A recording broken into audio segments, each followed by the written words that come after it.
You got a Range Rover that looks like this, and the subwoofer sounds like a gang of monkeys trying to beat their way through your hatch? Stick around, I'll show you how to fix it.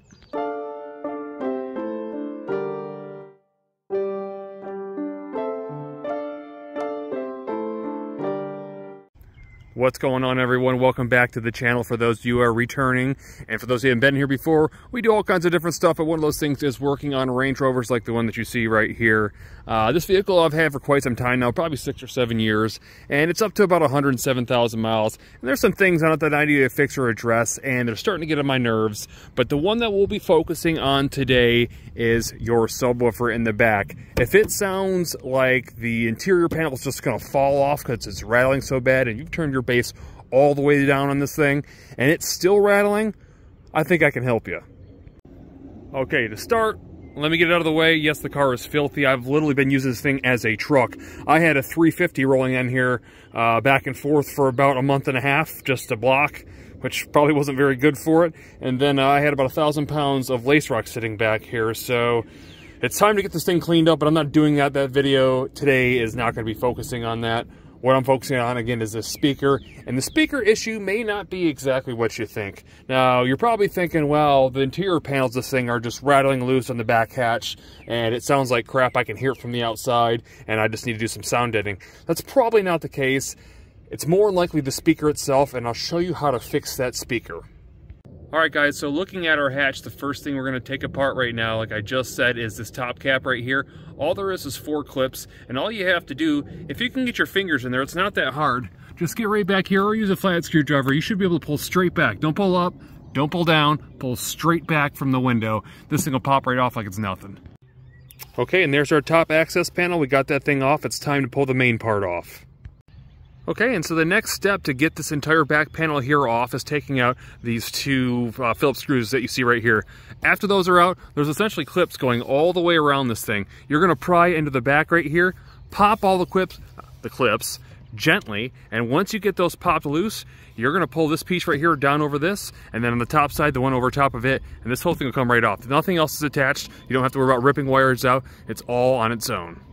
Alright, so now that you have the interior panel out and you've taken all the bolts out around the subwoofer itself, you should see a subwoofer, well, more or less should be hanging like this. Now, if it's not hanging, that's because there's some adhesive right here holding it in. Just take yourself a flathead screwdriver and pry that apart. The thing will drop right down. Make sure to hold it. You want to put too much weight on the wires because the edges are always sharp and it will end up cutting your wires. But the thing isn't heavy at all, so you can let it hang there if that's what you want to do. But at this point, this is where we test to see, is it just the interior panel or is it the issue of the actual speaker itself, like I was sharing with you my issue was.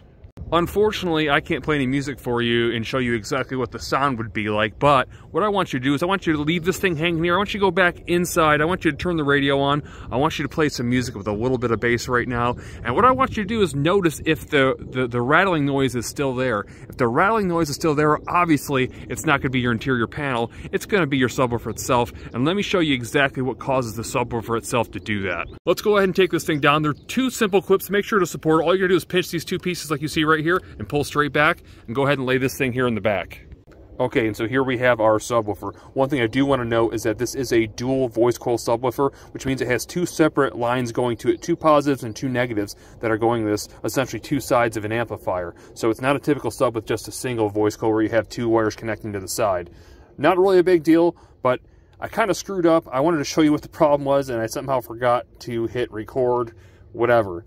This right here, I don't know what it's called. It's not the coil, but the coil is the centerpiece in here. This thing separates. You'll see the glue that I put around it right here. That thing separates, and this is actually what's making the noise because this is not attached. Your coil, which is almost like a piston inside here going up and down in a cylinder, is essentially going at an angle. It's wobbling because this thing isn't holding it in place, and this stuff is rattling against this stuff right here. And that is the problem, or at least that was the problem for my specific vehicle. Now, what I have done is I took a hot glue gun with good glue. I might little asterisk there, good glue, and I went ahead and put glue on the inside of this, held it shut, and then another layer all the way around this, and that for me fixed it. Now, if this doesn't fix it for you, I have put a link in the description below for a subwoofer that is aftermarket that will fit in this vehicle. However, it is a single voice coil, so keep that in mind. I'm not an audiophile. I haven't done car stereos in 30 years, but back in the day, you used to be able to take 2 voice coils and connect the negatives together and the positives, one positive positive and one positive to negative, and that would get you like a 2 ohm setup. I don't know that the factory amplifier will handle that, so don't probably do that.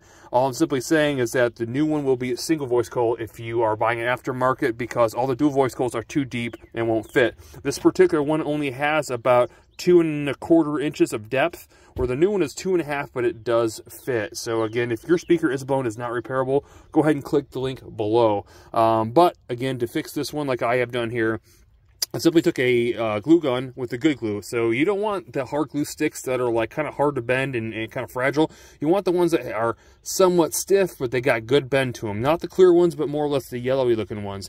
A lot of times they use the specific stuff to take dents out and things like that. The reason that stuff is good is because it's got a lot of flex, but it's got a really great bond and does not come off. Now, if you can't get a hold of a glue gun or you don't have something like this, you might be able to use silicone. You might be able to use some sort of other adhesive.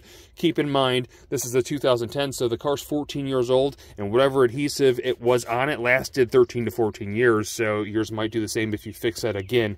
Use whatever you want. I'm just showing you exactly what I did. Now, after you have fixed this, like you see right here, you want to go ahead and you want to plug it back into the hatchback here, and you want to basically put your radio back on to make sure that vibration is gone. If that vibration is gone, you just fixed your problem essentially for nothing. If the vibration is not gone and it's still rattling, you still have to attempt to figure out where that rattle's coming from, and you still have to replace your speaker. Or if the vibration's only coming from inside the speaker, then replacing just the speaker. But regardless, you'll have to replace that or fix the problem still. Again, for me, this fixed it, and probably for you, I'm just guessing, is going to fix it all the same. Okay, and it is time to start putting things back together, but I have an old school hack from when I was an audiophile to help get a little bit deeper bass out of this shallow 10. Keep in mind, smaller than 12-inch subwoofers always had a good punch bass, but never were really that deep. That might be different now with these ones that have the huge rubber surrounds.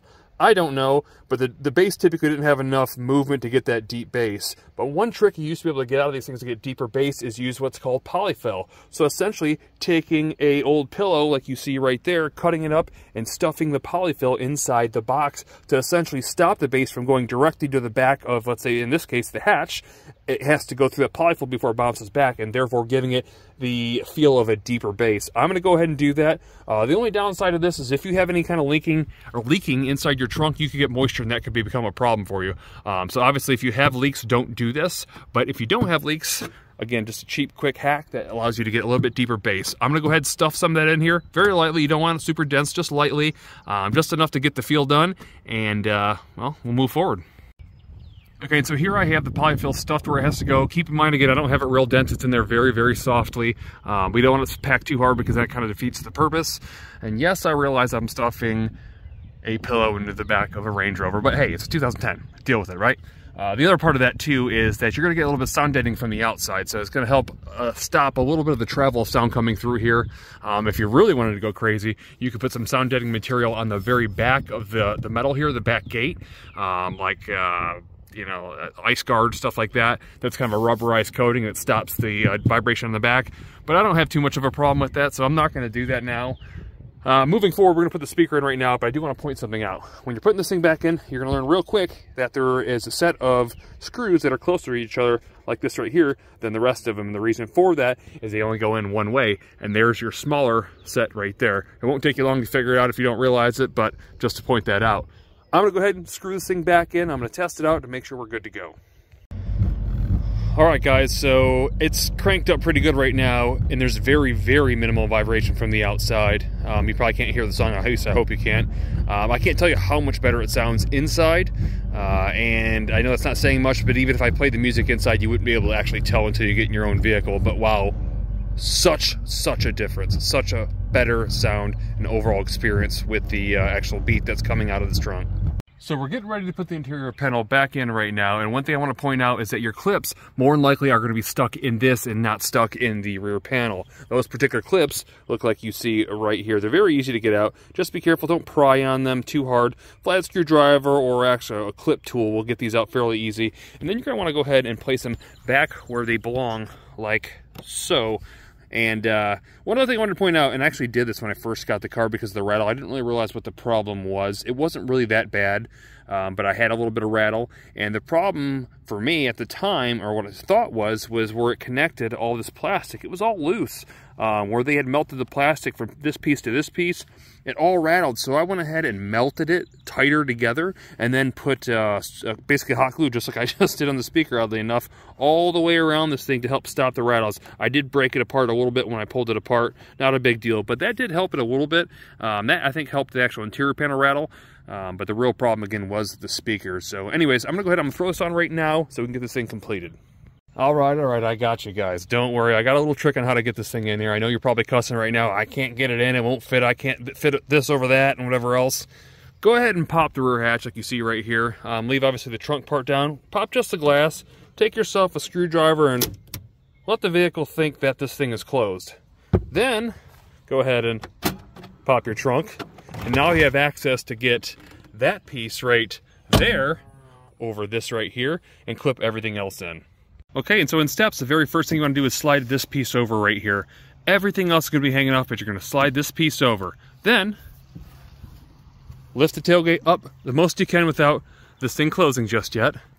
You've got two you want to plug in. You got one plug in right there, and you want one right here, okay? Once those are in, you want to make sure everything else inside there, all your pins are lined up, or your clips, and you're going to want to slide this piece over here.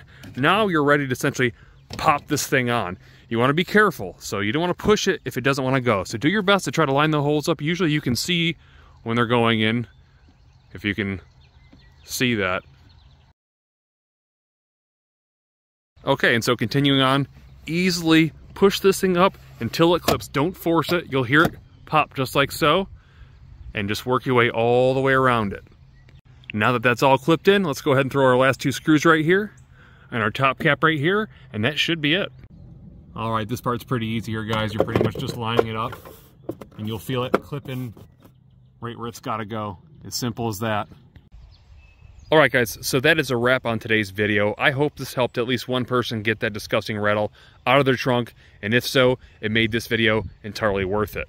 Now, with that said, if you guys are not currently subscribed and you're new to the channel or this is your first visit, go ahead and check out our playlist. You might find some more content on this vehicle that you might find surprisingly helpful in fixing your vehicle and getting it up to par like we've been doing on ours. Now, if you don't see what you're looking for, go ahead and comment below. Let us know what you're looking to get done, because you never know, we might be doing the same thing on our vehicle as well. With that said, I hope you guys like the content. Click that like button and definitely click the subscribe button for more upcoming content, not just on this vehicle, but on future builds as well. And I'll see you in the next one.